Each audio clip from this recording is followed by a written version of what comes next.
for outside. Then we have the lighter tan brown chairs, which are for the inside. If you could really work with me, I really appreciate it if you would take those light brown chairs and bring them back inside. Because we not only on this vessel that we do harbor tours, we do dinners, private charters, weddings. Those are the nicest chairs for the inside. That's why they are inside. I really apologize for that, but we really need to get those too. Cabrillo was actually the first European ship to what is now California. However, we'll look around you here. Look around you. This is one of the greatest natural harbors in the United States. However, when Cabrillo arrived in the bay, everything was different. So everything was different here. In fact, San Diego Bay was only naturally about 7 feet deep. So imagine that, only 7 feet of water. That's not enough. So if you look to the left of us, ahead of us and behind us, you're going to see all these red and green channel markers. It's a big sport fishing vessel. They're going out a long time. Royal Flair, so again, a lot of different trips. Now you can see the sea lions over. You saw those sea lions, but look at all these other things. Can you see all these other things? Well, these are called birds. Black ones, double-crested cormorants, the big brown pelicans over there, white herons, blue herons, and of course those are those rare and exotic seagulls as well. The Ebco there, loading off that bait fish. I'm going to tell you something, though. Do not feed the birds. Birds are gross. But also, if you feed one bird, every single...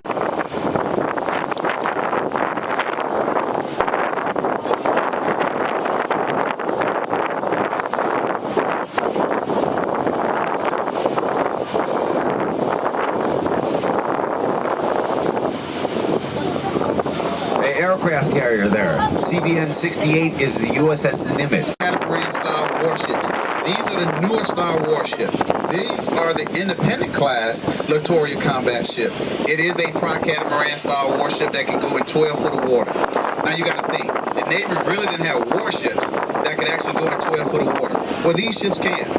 They make about 40 knots, which is about 45 miles an hour. Now this one carries 57mm gun, 450 cal guns, 230mm MK-44 Bushmasters.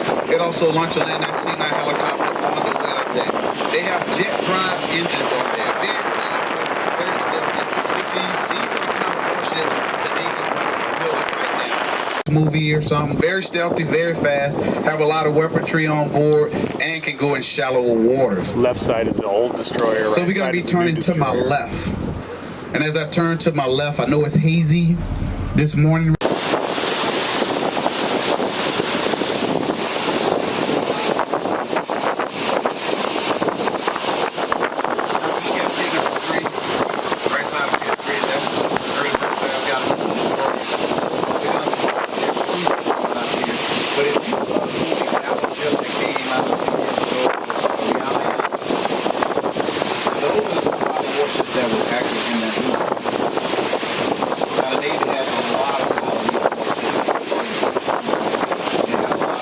Mediterranean.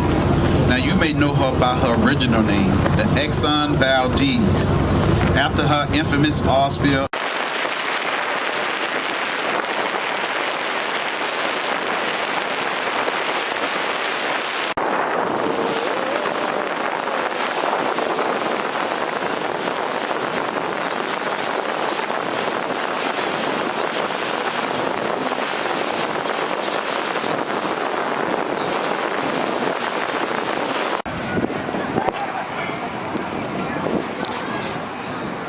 Jack probably already got tickets. Yep. He did something to do with it. Yep.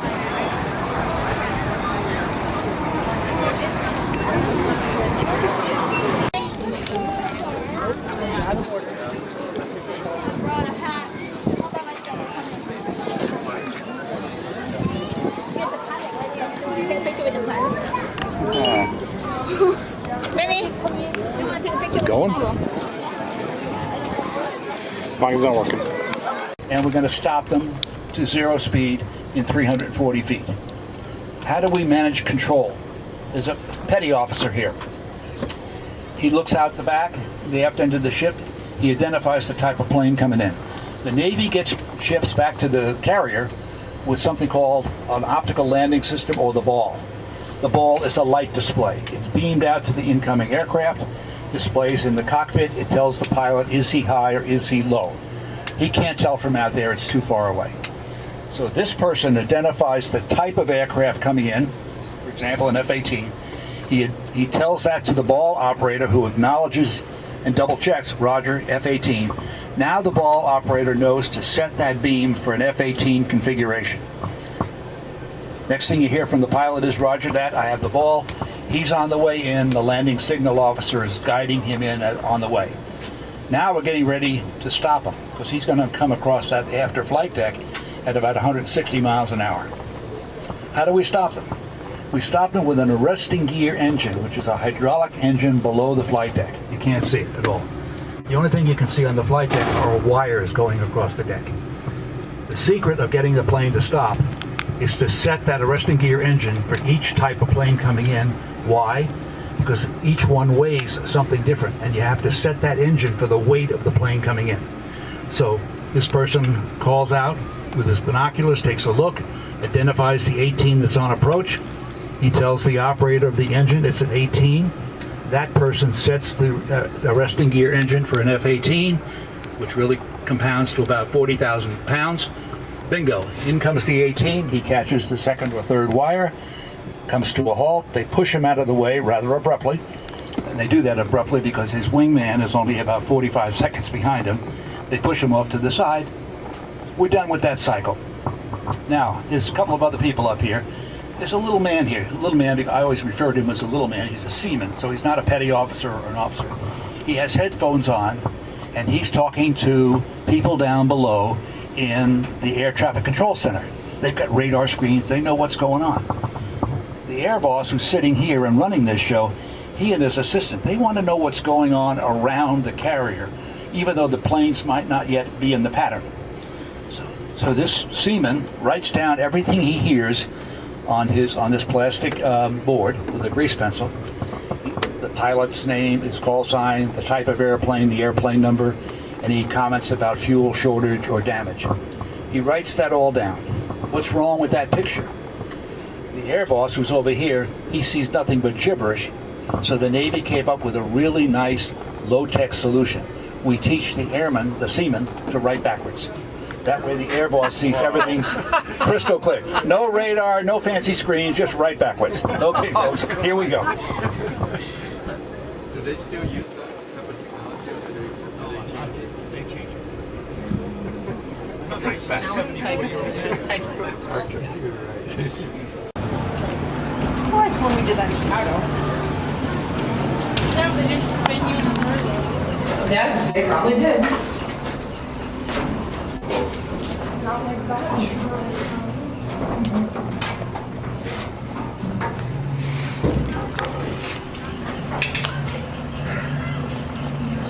What do you know about the sky falling? Speed on a certain course for a duration of time, because he knows he can do that readily. While that's going on, the people around him, the quartermasters, they're taking more fixes, either through GPS or whatever other navigational assistance is available. They're constantly taking new fixes. Sooner or later, inevitably, we find out we're no longer on the dead reckoning course because of wind, current, tides, things like that. So the navigator, if it's a minor deviation, may let it go. If it's a major deviation, could change the course. One of many hundreds of times, I guarantee you. He's going to get us all the way to San Diego. Because one thing nice about navigation, Neil can tell us this, is that you always get to San Diego. There's no failures in navigation. So eventually we're going to get up there. Now, through all of these maneuvers around, course changes, speed changes, these people are giving information to the navigator. He's up in the forward bridge. He's giving that information to the conning officer.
CO, I said, too, sitting in the cafeteria. I think this is the one that you guys sat in.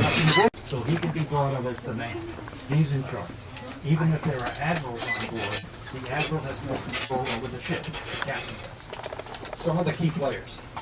Over along this, first of all, along this front portion here, got junior officers. Mostly they're concerned with radar. They have radar all over the top of the ship, keeping track of inbound planes, inbound ships. We want to avoid collisions. We recently had a couple of Navy collisions in the last year or so. That's not a good thing for the Navy. So we have a navigator here. We have officers up here. One of them's called the officer of the jet. He's the captain's assistant.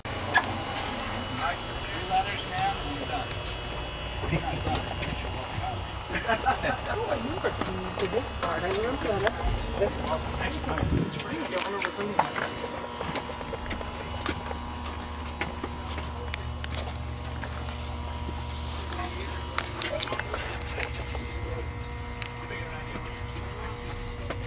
Thanks for coming. Okay, thank you. Terrific job. Wow. Nice. Not bad for a landlubber. So you weren't in the Navy? I mean, in the military? I've never been in the military. Really? World War II history was my hobby. Oh, really? That's how I came by the issue. I think that must be something new. Yeah. Didn't mention that on the cruise? No, we did not.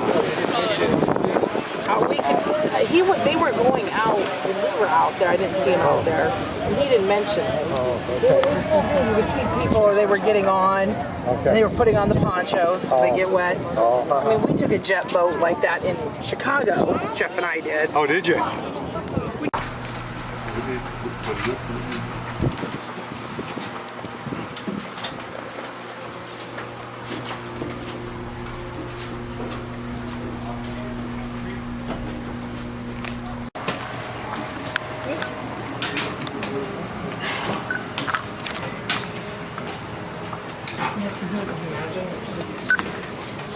Would your job on the ship every day was laundry?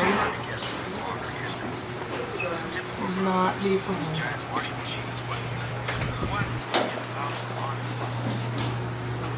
One of the most thankless jobs on the ship is being a laundry. It is hot. It is steamy. Work late at night. There is no one who is satisfied with the product they get from you. John Kaiser was the ship's supply officer. Walk through the rooms and you'll find the steel press table. You crush their buttons. You don't crush the buttons. You press the crease of the captain's uniforms in both ways. Hi, dear. Can you hear me?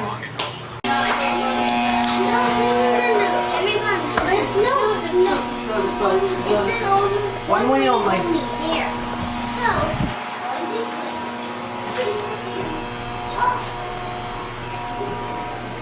Oh, we would end up here anyway. I think we might have. Yep. I thought it said cattle ranch.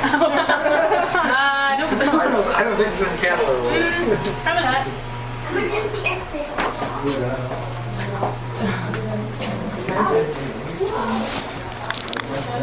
Grab here too. Dining.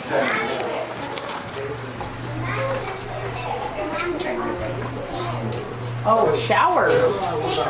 Manager.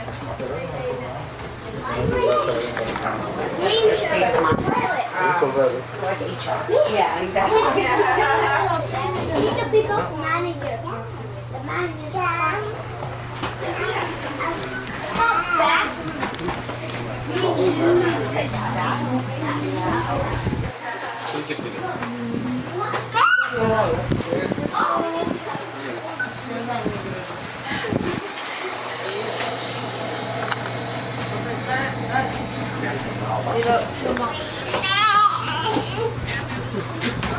Is somebody in there? Is that the one where you can see the feet? No, I guess not. Right over there, I guess. Yeah, then you can see the feet. Yeah.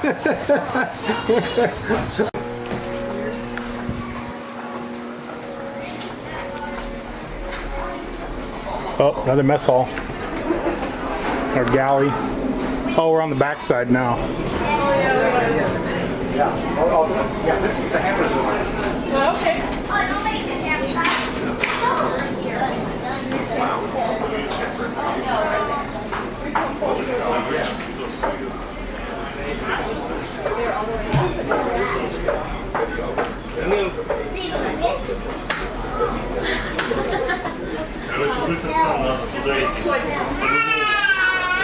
Ще дальше идти, но надо его налево, конечно.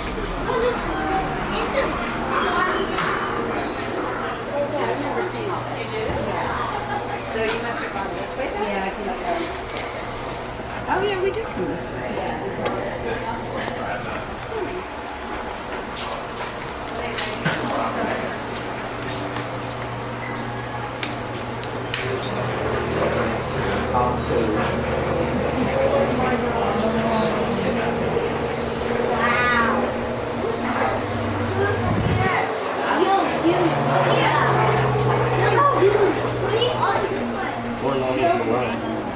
I like the angle it so you can see down. Hey,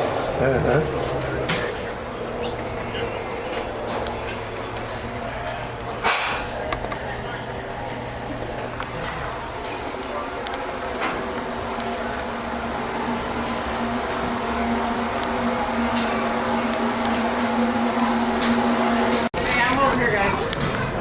Morgan, Mike. We'll be right back. Did I go in the wrong way? No, you're good.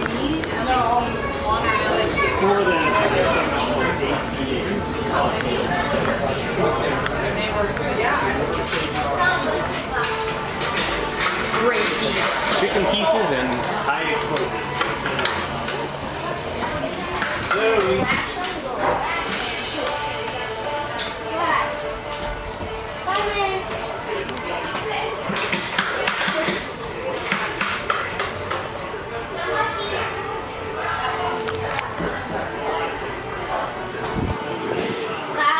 Simon, you buddy.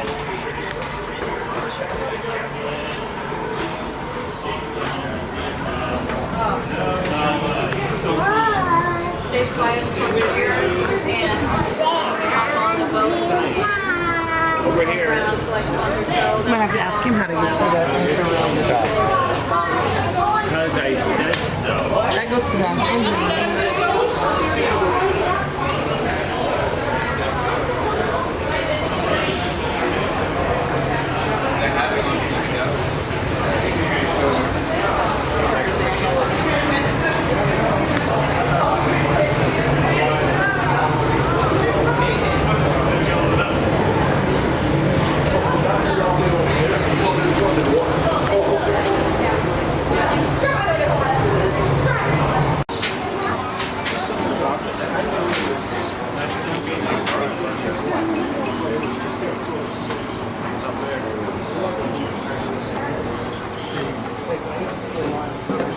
AC.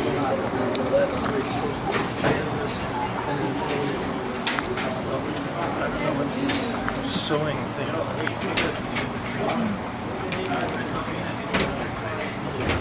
Should be.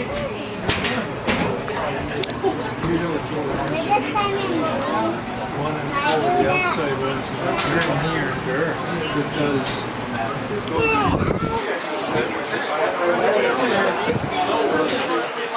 Now, when we were looking at that, here's our okay, wow.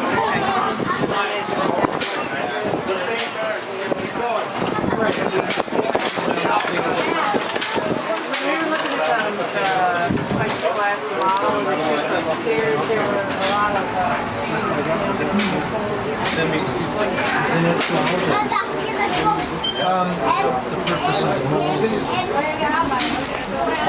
Holes and hoses.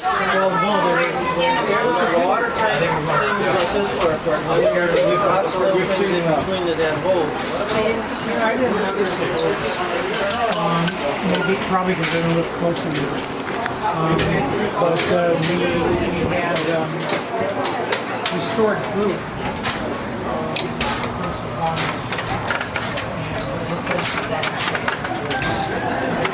We enjoyed it. The heaviest stuff aboard is food. Diesel oil, which is basically hot gasoline. By that I mean it's used for lighted boilers,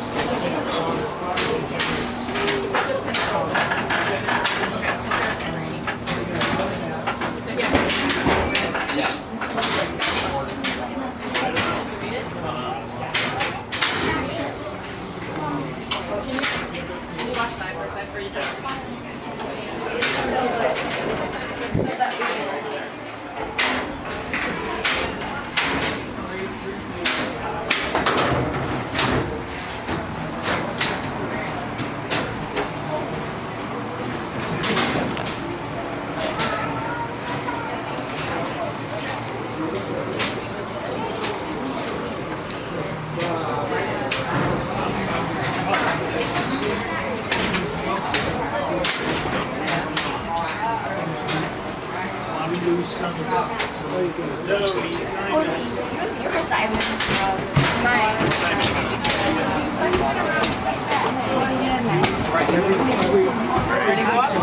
Yep. He's up here. You making a call? Up to the bridge?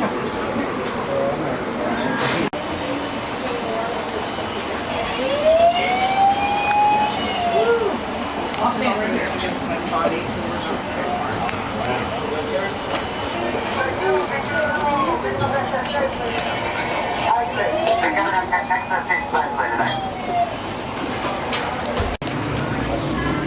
There's valves everywhere. Well, what if you had the wrong one in the wrong spot? Are we back? Yeah. Oh, back to the kind of cafeteria area. okay. Exit. Yep. Oh, yeah. There's random bombs laying around. Hey, wait, did we go down those stairs already? No, that's to the dentist and the sick bay. Oh. Yeah, I probably think so. See? Starboard. Told you. Well, you can. Through the circles, the Yep. spots.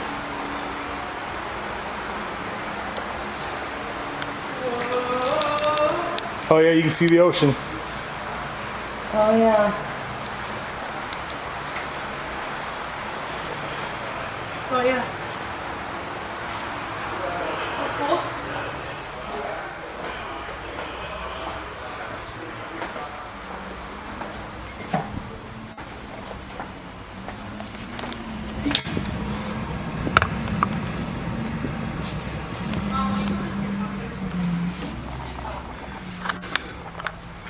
We're in the very forward of the ship. Far. Ooh, and they left this one open. I think. Yeah, I think. Yeah, so is this one.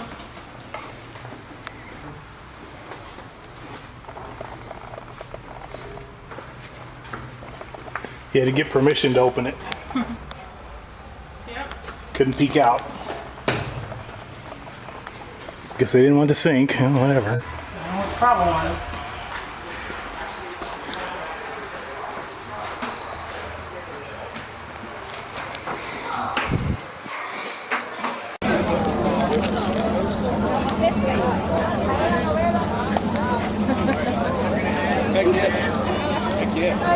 Lo viene partiendo, mijo, así. ¡Ay! No. Míralo, papá.